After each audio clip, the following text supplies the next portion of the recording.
भाटी के साथ मिलकर आख्या बढ़ाएंगे बीजेपी की टेंशन। निर्दलियों ने ठाना है बीजेपी को फिर से हराना है। विधानसभा के साथ अब लोकसभा चुनावों में भरेंगे हुंकार। बीजेपी कांग्रेस का करेंगे मिलकर बंटाधार। नमस्कार, मैं हूं आपके साथ राखी लांबा और आप देख रहे हैं न्यूज एक्सप्रेस। कहते हैं एक से भले दो और दो से भले तीन, तिनके तिनके से घड़ा भर जाता है। ये सभी कहावतें आपने कई बार इस्तेमाल की होंगी लोगों को एकजुट करने के लिए। राजनीतिक पार्टियां भी अपना कुनबा जोड़ने के लिए जी तोड़ कोशिशें करती हैं, वो चाहे कांग्रेस हो या फिर बीजेपी। चुनावी समर में नेता भी बदलते हैं, पार्टियां भी बदलती हैं, तो कई नेता खफा भी हो जाते हैं कि पार्टी ने उन्हें टिकट क्यों नहीं दिया, क्यों उनका टिकट काट दिया गया, और वो फिर निर्दलीय चुनाव लड़ने का फैसला करते हैं। ऐसे निर्दलियों को अक्सर हम बागी कहकर पुकारते हैं, जो अकेले हुंकार भरकर सत्ताधारी सरकार और विपक्ष दोनों को हिलाकर रख देते हैं। राजस्थान के दो बागी भी इस वक्त कांग्रेस और बीजेपी के लिए गले की फांस बने हुए हैं, और दोनों ही कभी बीजेपी का हिस्सा हुआ करते थे। दोनों ने ही बीजेपी पार्टी ज्वाइन की थी, दिन रात मेहनत की थी, पार्टी पर भरोसा किया था, लेकिन दोनों को ही बीते विधानसभा चुनाव में बीजेपी ने टिकट नहीं दिया, जिससे नाराज होकर चित्तौड़गढ़ सीट से चंद्रभान सिंह आक्या और शिव विधानसभा सीट से रविंद्र सिंह भाटी ने निर्दलीय पर्चा भरा और जीत हासिल करके आलाकमान को दिखा दिया कि जनता की सेवा की चाह अगर दिल में हो तो किसी बड़ी पार्टी का नाम और निशान इन दोनों की जरूरत नहीं होती। और अब एक बार फिर से दोनों बागियों ने मिलकर बीजेपी की नींद उड़ा दी है। मोदी शाह सोच रहे होंगे कि आखिर दोनों से पार कैसे पाया जाए, वो भी क्या कह रहे हैं, वो भी क्या सोच रहे हैं, ये कोई पता नहीं लगा पा रहा।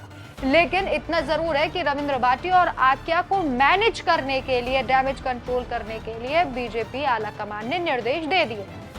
दरअसल खबर ये मिली है कि रविंद्र सिंह भाटी और चंद्रभान सिंह आक्या दोनों ही लोकसभा चुनाव लड़ने का मन बना चुके हैं, यानी दोनों ही बीजेपी और कांग्रेस के सामने टक्कर देने के लिए खड़े हैं। बीते दिन लंदन से वापस आए रविंद्र सिंह भाटी ने लोकसभा चुनाव को लेकर एक बयान दिया, जिसके बाद सियासी गलियारों में चर्चा होने लगी कि वो चुनाव लड़ेंगे।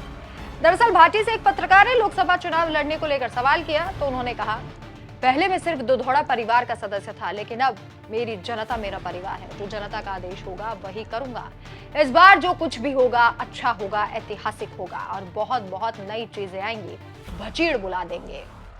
यहाँ तक कि भाटी ने कहा कि वो कार्यकर्ताओं से बात करेंगे, अगर सभी राजी हुए तो जैसा कार्यकर्ता कहेंगे वैसा ही करेंगे। हालांकि भाटी ने चुनाव लड़ने को लेकर साफ साफ तस्वीर किसी को नहीं दिखाई, लेकिन संकेत दिए कि वो लोकसभा चुनाव लड़ सकते हैं। आपने गौर किया होगा, भाटी ने कहा कि कोई अच्छा फैसला लेंगे। अब जनता के लिए इससे अच्छा फैसला क्या होगा कि भाटी राजस्थान से सीधा दिल्ली पहुंच जाए और वहां राजस्थान की बात को उठाए। चलिए आगे बढ़ते हैं। दूसरी तरफ चित्तौड़गढ़ सीट से निर्दलीय विधायक चंद्रभान सिंह आक्या को लेकर खबरें हैं कि वो भी लोकसभा का चुनाव लड़ सकते हैं। चित्तौड़गढ़ की सीट से बीजेपी ने पार्टी के प्रदेश अध्यक्ष सीपी जोशी को मैदान में उतारा। वहीं अब खबरें हैं कि चंद्रभान सिंह आक्या लोकसभा चुनाव लड़ सकते हैं। जी हाँ, बिल्कुल ठीक और सटीक सुना आपने। इस बात के संकेत खुद आक्या ने दिए हैं। सीपी जोशी और आक्या के बीच की अदावत काफी पुरानी है। अगर दोनों चुनावी मैदान में आमने सामने हुए तो मामला दिलचस्प होगा।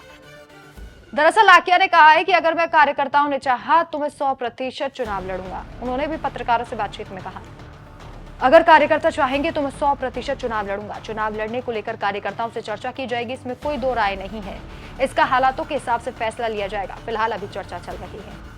दोनों ने इस बात के संकेत दिए हैं कि दोनों लोकसभा चुनावी मैदान में उतरेंगे, लेकिन आपकी क्या राय है? क्या रविंद्र भाटी और चंद्रभान सिंह आक्या अगर निर्दलीय लोकसभा चुनाव मैदान में उतरते हैं तो बीजेपी को कड़ी टक्कर देते हुए, जैसे हमने विधानसभा चुनाव में देखा था, क्या जीत का परचम लहरा पाएंगे या फिर नहीं? या फिर दोनों को बीजेपी का दामन थाम लेना चाहिए? हमें कमेंट करके जरूर बताएं। नमस्कार।